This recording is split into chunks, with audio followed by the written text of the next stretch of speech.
Update. Am I the a-hole for letting my pregnant daughter live with me, even though my girlfriend says no? Original post. I, 40 male, have an 18-year-old daughter with my ex-wife. We'll call her Maddie. We divorced when she was 7, and I had her 3 weekends a month. Her mom moved to a suburb almost an hour outside the city to be closer to her family and for a better school. My work was in the city, and after a while, Maddie got sick of all the driving and asked if we could go to a different schedule. We talked most days on the phone, and I have been very involved in her life. She's a great student, graduated with over a 4.0 GPA, has a lot of friends, and a, what I thought, very nice boyfriend. She has no idea what she wants to do with her life and had already decided to defer her scholarship a year to take classes at the community college and work. I also have a girlfriend, Vera, 37, and she gets along with Maddie great. We've been together about 2 years, and she just moved into my house a few months ago. Her old roommate got married and she couldn't afford rent alone. We'd been together almost 2 years, and I was considering proposing. So it seemed like a good idea after she couldn't find another place. She pays the electric and water bills, but my house is paid off. So I just pay taxes, insurance, and the other utilities. And it's been great. I didn't really date much the past few years between Maddie and work, so it's nice having someone always around. Vera doesn't want kids of her own, and I don't want any more, so it's been great. So for all that, Maddie is pregnant and her mom has kicked her out. Her boyfriend has another year left of nursing school and lives in a college apartment with roommates. She is, of course, staying here for now and found out late. She's due in January. She and her boyfriend went over the options and decided to keep the baby. She told me very meekly and asked if she could stay. I told her, of course, she knows this is disappointing, but she'll never stop being my baby. And if this is what's going to happen, I'm here to support her within reason. As in, I'm fine babysitting if she has work or class, and she will keep working and going to school. But I'm not babysitting for her to party or hang out with friends.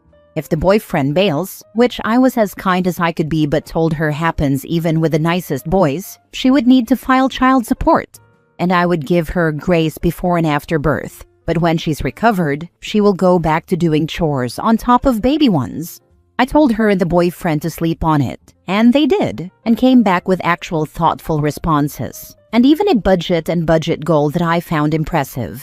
So, the tiny bedroom next to Maddie's that is currently home to a treadmill I never use is going to be a nursery.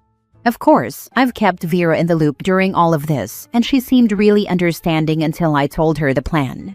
And by this, I mean I don't know how many different ways I need to put this so it gets through people's heads. Vera and I discussed all of this before I talked to the kids. In depth, I made her very aware that the 3 of them could end up living here for a few years. She was supportive. I kept her in the loop. When them living here became the plan, she gave me an ultimatum and told me to kick my daughter out because she's an adult. I told her I wouldn't do that. She is still here and making everyone uncomfortable. She got upset and said if she wanted to raise a baby, she'd have one of her own.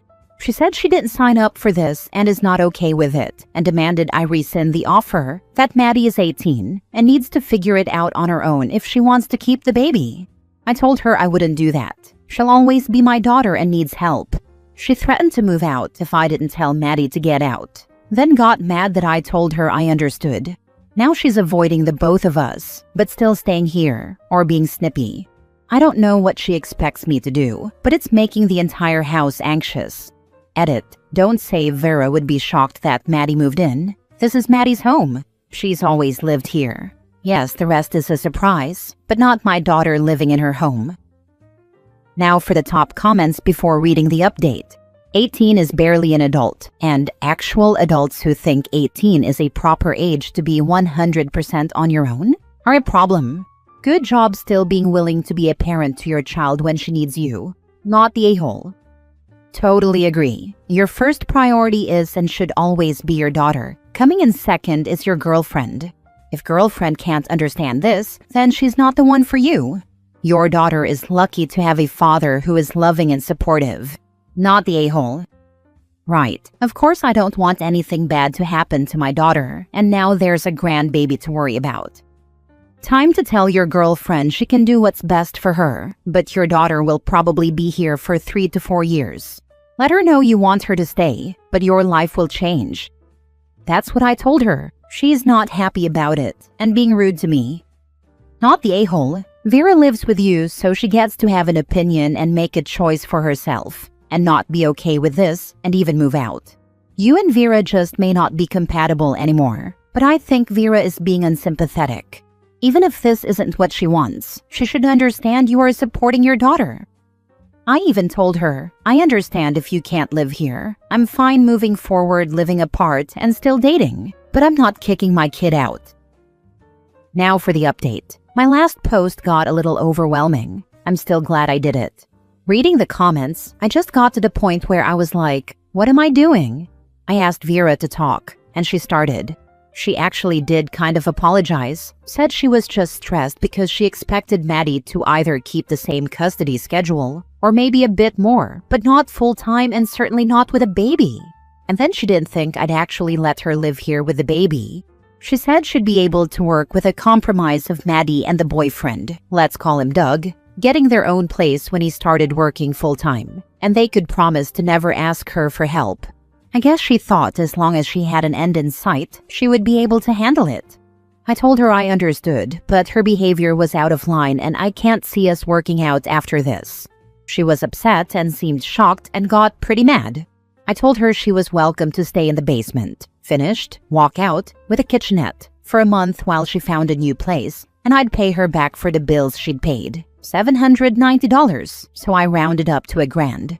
She wasn't happy with any of this and was freaking out, so I called and asked Maddie if she could stay with Doug for the night. I offered to give Vera some space, and she told me to F off. I was working from home that day, so I was around but not in her way at all while she moved her things downstairs. She had work that night and let me know the next morning she'd be moving to her friends. I offered help, but again she said no and left her key on the counter. I changed the security code but told her if she left anything there, just to let me know, and I'd let her in to come and get it.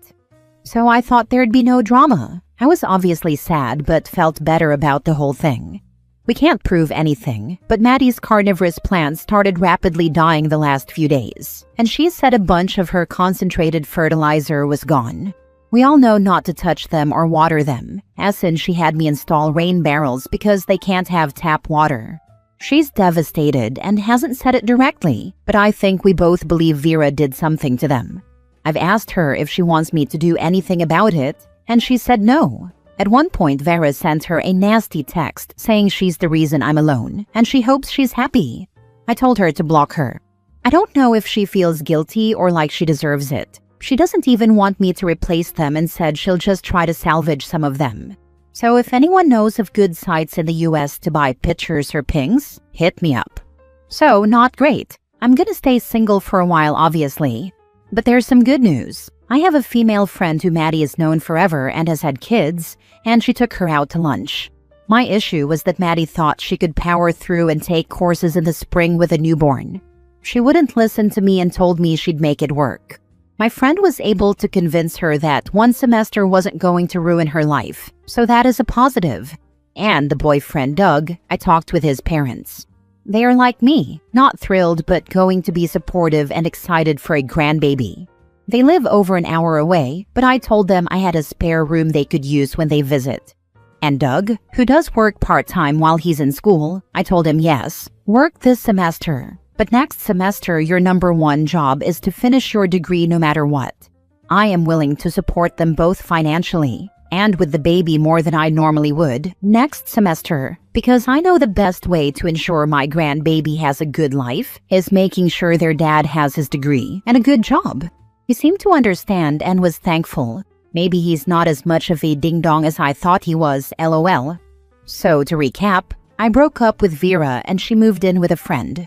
We don't know if it was her, but Maddie's plants have been dying and she's devastated. But the boyfriend is doing good and moving in, so he can be a present parent. You're a great example to Doug in how to father a child. Yes, OP is. You are doing a wonderful thing for your daughter and her boyfriend.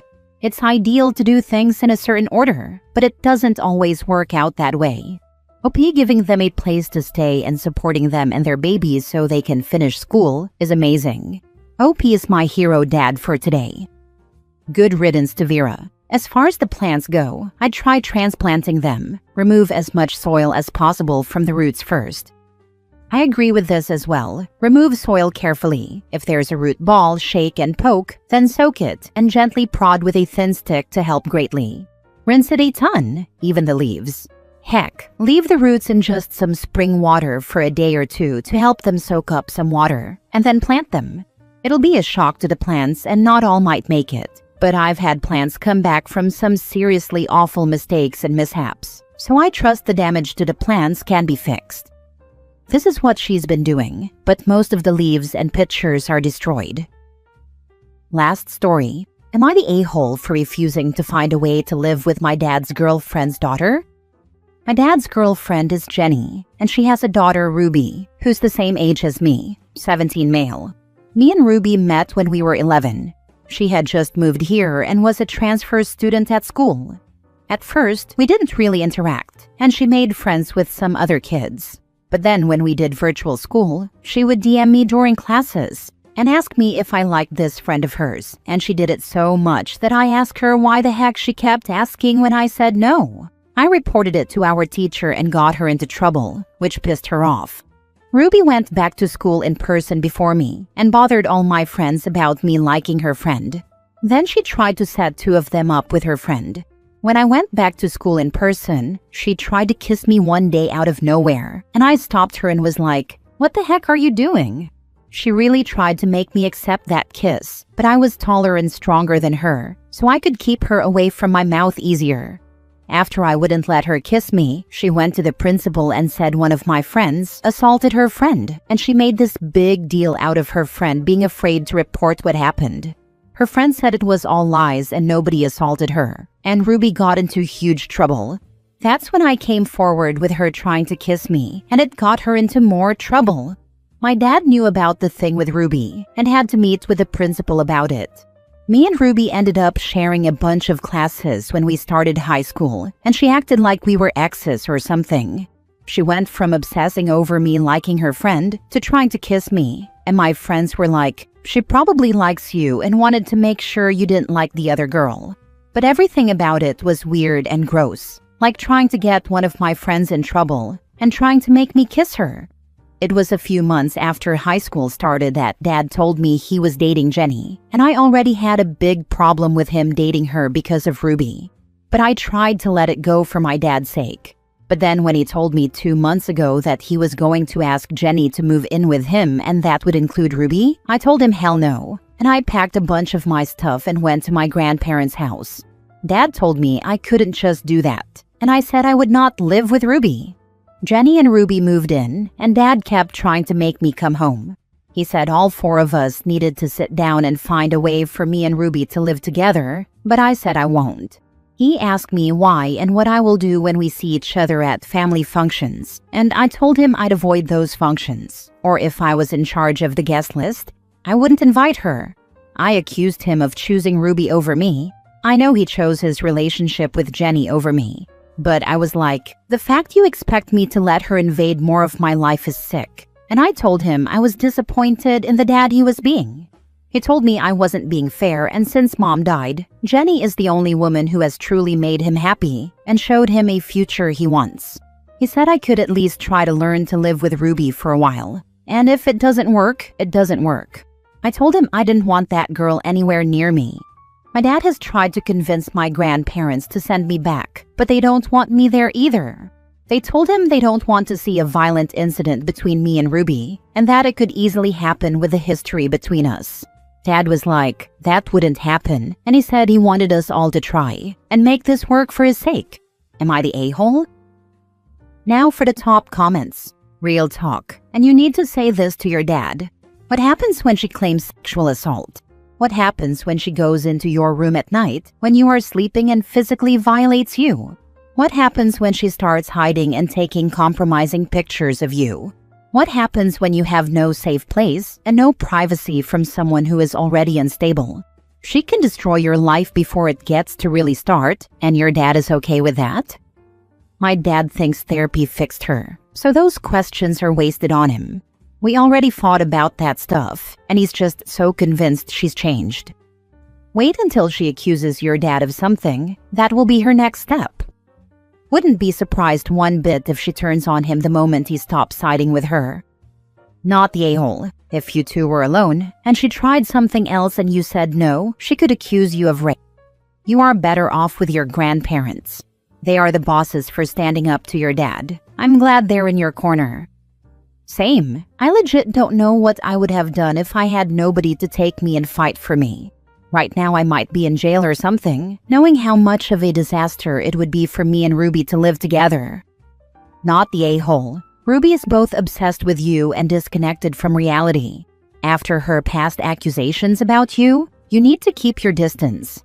Not only would living with her be sheer misery and constant stress for you, but also, if you lived in the same house with her, you could find yourself accused by her of SA. Since you are a minor, your father can insist you move back in with him. I would act preemptively by contacting CPS. Tell them the whole story. You can offer proof through the schools and ask to be emancipated from your father since he is letting your stalker live in his house. I don't know that I trust CPS not to send me back anyway. I'd prefer to stay and fight in the courts than risk a crazy social worker putting me back there. My best friend is a foster kid, so I know that some of them do crazy stuff and don't always take things as seriously as they should.